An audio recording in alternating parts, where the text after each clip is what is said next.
Sleep is one of the most foundational and important aspects of having great health. And in today's video, what I want to do is cover 5 simple ways that I've personally done in my own routine to improve my sleep quality. And before I get into the first thing you can do to improve your sleep quality, I want to really give you the argument about why sleep is so important. Our bodies are these circadian machines, and circadian means they run off some kind of rhythm. And if we look into nature, all things run on rhythmic cycles. It just so happens that we have this planet that rotates on a 24-hour period, and it interfaces with the sun, so it creates this idea of the light and the dark. And when the light gets into our eyes in the morning, it activates this whole cascade of neurotransmitters and activation hormones that help us feel energized. And at night, when it gets dark, our bodies go into this sleep rhythm where we actually restore the body, growth hormone rises and repairs our tissues, our brain actually cleans itself from all the metabolic activity and thinking during the day, and we're able to restore. The people who are going to live the longest and the happiest lives have great sleep. So this is something we absolutely need to focus on, and I believe there's always room for improvement for all of us. So let's get into 5 simple ways that you can improve your sleep, which in turn will improve your circadian biology, your overall health, and your well-being. So the first tip I have for you today on how you can improve your sleep is to look at improving your sleep environment.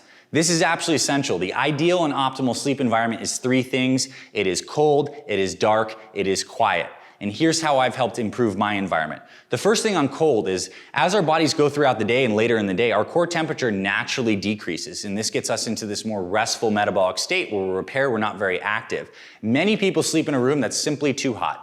What the research shows is the ideal temperature of a room is probably in the 60s degrees Fahrenheit. And you can also see it listed in Celsius as well. So it's probably in the upper 60s, and this may be colder than your room naturally is. And there's a couple things you can do. You can put some fans in the room, you can crank it on the AC, or you can buy a device like my family has, which is called an Uller, or they have other things called chili pads. They basically circulate water and cool down your bed. And when your bed is colder, it's actually gonna help you get into deeper sleep, because for the body, heat equals metabolic activity.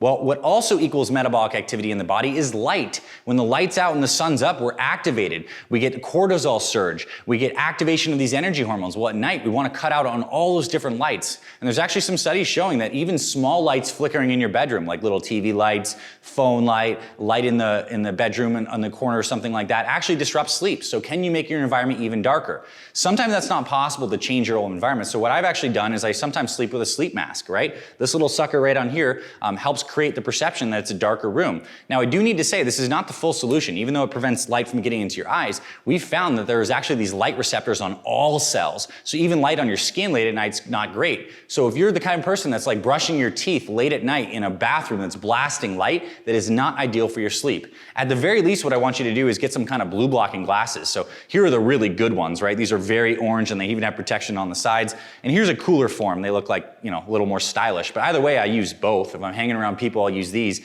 but back at home, I'll stick these suckers on late at night. And I just know this is protecting my light rhythm really well, and it's a great little routine. So cool, dark, quiet, audit your sleep environment, and then quiet as well, right? If it's getting too loud, I do use some earplugs, not for everyone, but these little earplugs are great. You just pop them in there, and with a face mask, you might find it dramatically improves your sleep. So the second thing is absolutely essential for improving your sleep is to eat dinner earlier, because the process of eating food and digestion is metabolic activity. We eat food. This entire digestive tract must get activated. In the process of digesting food, this is activity in the body and it produces heat. And heat is the opposite of what we want late at night. We want to have a cool body that's in a resting and restorative stage. So what many people find is if you start eating dinner earlier, let's say 5 p.m., 6 p.m., and you allow digestion to happen for a few hours, you're going to get better sleep. Late night eating disrupts sleep, period. And so I know your schedule is unique. It may not be possible to always have dinner at 5, 6 p.m., but if you can, and you can shift it earlier, you're going to find some improvements to your sleep. The third thing you can do to improve your sleep is actually use some different supplements and products that are really good for shifting the body into relaxation mode. One of the favorite things that I love to do is to use some magnesium at night. So magnesium is this really special mineral that has a lot of benefits for energy production, but it also relaxes us. So if you take a magnesium supplement before you go to bed, it could be maybe 200 to 800 milligrams, wide variety, just a little bit of magnesium. It's gonna help shift you into more relaxation mode. You can get magnesium in the form of powders. This is a company, Calm, that makes them in gummies that you could do. You could get it in a supplement like our test booster for our men, as well as our balance hormone for a balance supplement for our women has magnesium in it naturally, and you can take these at night. But getting some magnesium is very helpful. You may also find that you can try around with some melatonin. Melatonin is really unique, right? Because we make it on our own. This internal pharmacy in the brain creates melatonin as long as we're not messing up the light rhythms. But occasionally, especially if you travel or you feel like you have some short-term sleep disturbances, taking some melatonin can help. And there's even research showing, particularly in women, that you can take melatonin and it aids in weight loss. This is an amazingly powerful hormone that you make naturally, but it could be good to take some supplementally. What I will do with melatonin, I will not take it every single night, but if I am on the computer late at night, if I am getting more light, even if I'm doing the blue blockers, I'll pop a melatonin, and it seems to help me out a lot. Another herb that is good for sleep is an herb called ashwagandha. And we have it in two forms. One, we put it in our testosterone booster in our men's product, TBRX, but you can also get some straight ashwagandha root. This herb is amazing because it has a relaxing effect on the body. It's safe to take long term. It cuts down on cortisol, helps improve different hormone levels. So I'm a huge fan of ashwagandha for both men and women. This is something you can take at night, and it's research proven to actually improve your sleep quality. Another supplement that can be good is L-theanine. We've talked about this in some of our recent videos. It's a special amino acid found in tea plants and actually has a calming effect. So very good to take at night. So supplements could be a part of your routine. Another thing I like is actually getting some sleepy tea. So this is a type of sleepy tea I like. It's from Organic India is the brand. It has tulsi along with chamomile, lavender, and some other herbs in there. It's a nice thing to have at night after you've had dinner. You're allowing digestion to happen. You can take a little bit of tea and it will legitimately relax you and help you sleep better. So the fourth thing, and I just want to emphasize this, is to cut down on light exposure and blue light. So obviously part of this is like putting some glasses on. Roughly at the time when the sun's going down, you should start looking at protecting your eyes from light. Another way that's really important to do is to look at your TV screens, look at your phone. Can you put those into night shift mode or get it so that it's cutting out some of that very harsh bright light? Maybe turning off more lights in the house, maybe lighting some candles. Either way, you gotta focus on light. Light is one of the most important aspects of health because look, this entire nervous system that governs this body, the brain and spinal cord, it is most responsive to light. Pretty much out of everything, light runs the cycles. So if you start taking light seriously in your life, your sleep will improve, your health will improve because this light interfaces with all these different neurotransmitters and chemicals that we want to feel good. So, can you look at your phone and your TV? Can you get some kind of filter on your computer that cuts down some of that blue light? On the computer front, some that I like are f.lux is a program that you can get and install on your computer. There's another program called Iris I've used in the past. They'll cut down on some of that light and they'll make your screen look a little more orange and sepia. This is a good thing at night. Now, I don't want to make blue light, in particular that really bright light in the blue light spectrum, seem like the villain, because in the morning, that type of blue light that naturally comes off the sun gets us activated. Right? It gets us activated in the morning, so we want blue light in the morning, but we don't want it at night. So we've got to understand this kind of relationship. And the fifth and final thing is actually not, really like the other things, which is a lot of supplementation, changing your environment. This is a simple practice of really getting your mind, and you could say your heart and your feelings ready for sleep by doing a simple practice of either meditation, prayer, or journaling. This will do more for your sleep than pretty much anything else. Because we have these active minds that during the day, our brain is in a particular wave state where it's trying to be active, accomplish tasks, remember things, stay on time. And that is a type of activity in the brain that is called beta wave activity. It's like really active and energized. Well, as we get to sleep, what sleep actually is the brain is going into deeper, slower rhythms of its electronic activity, right? This is what's happening in sleep. And ways that we can get that brain into alpha and some of these deeper states as we get ready for sleep is by doing some meditation, some prayer, some journaling. If you can take a few minutes to find some inner peace. What I personally do is I have a little meditation chair. I have it in two places in my room. I have like a meditation prayer room next to my office, and I actually have a little chair in our bedroom as well that I will sit on and meditate, which is just really sitting there with nice posture, relaxing the body, observing the breath, and just kind of like allowing the day to be and maybe to release if there's anything you're holding on to.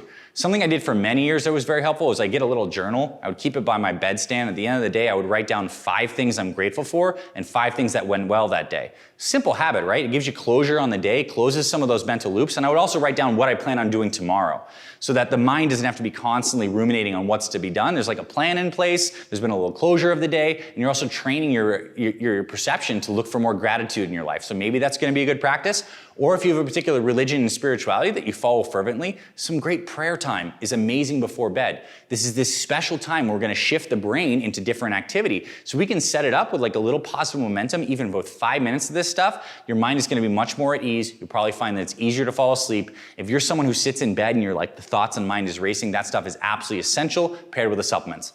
So I hope you found this valuable, and I'm sure you've heard a very similar message to this from other videos, other channels, other people. And the reason you're hearing this message over and over is because it's true. And because it's important, we must manage these rhythms, which means managing our environment, managing the things we intake, not eating too late, and then doing some of these practices to create mental well-being, which translates into physical well-being, which translates into greater mental well-being. Sleep is this gear that turns your life. You must master this because every night, pretty much for the rest of your life, you're gonna be confronted with the fact that this body needs to sleep. So if you maximize that, you get this domino effect that helps your health for years to come. Hope you found this valuable, my friend. If you enjoyed this or there's a particular improvement that you want to make, please comment below, let us know. If there's something else that's helped you tremendously, comment below, because I covered some things that are helpful for me, but there's so many things that could help your sleep. A couple other things I will mention, just kind of like in closing. It's a good idea not to get caffeine, past noon, 1, 2 o'clock. That can definitely influence your sleep. Like the half-life of caffeine is around 6 hours, and it takes around 5 half-lives for caffeine to get totally out of your system. So that's over 30 hours, right? So if you're constantly drinking coffee, that could be an impact as well. And alcohol absolutely decreases the quality of your sleep too. So although it might help you if you're used to taking a nightcap or a little bit of wine or whatever, in the detriment, it's going to decrease that REM sleep where you're actually dreaming, which is massively beneficial.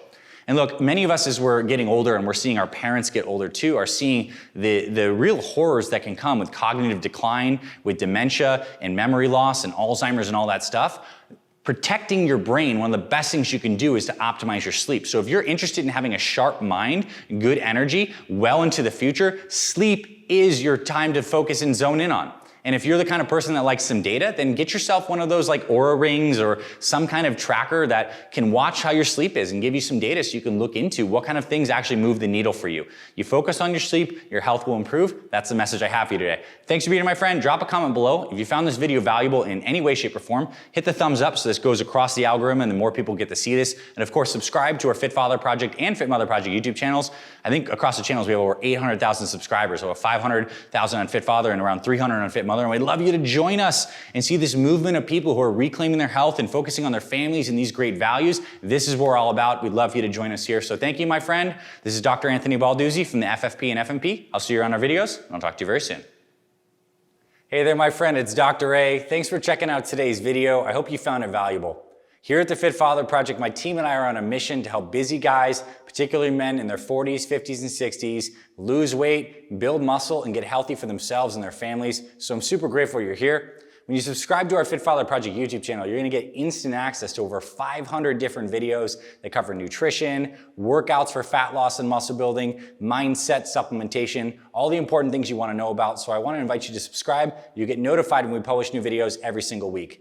Also, if you want some direct help with your health and fitness, I invite you to scroll below in the description and click on the links for our free meal plans and free workouts. We have versions for both fat loss and muscle building. We'll send them straight to your email. We'll be able to help you see really amazing results this week. And of course, you can also visit our website, fitfatherproject.com. There's gonna be forms where you can actually get in contact with me and my team. Tell us about what's going on with your health and fitness. We'll be happy to serve you. Thanks for being here, my friend. I'll see you around the channel, and I'll talk to you very soon.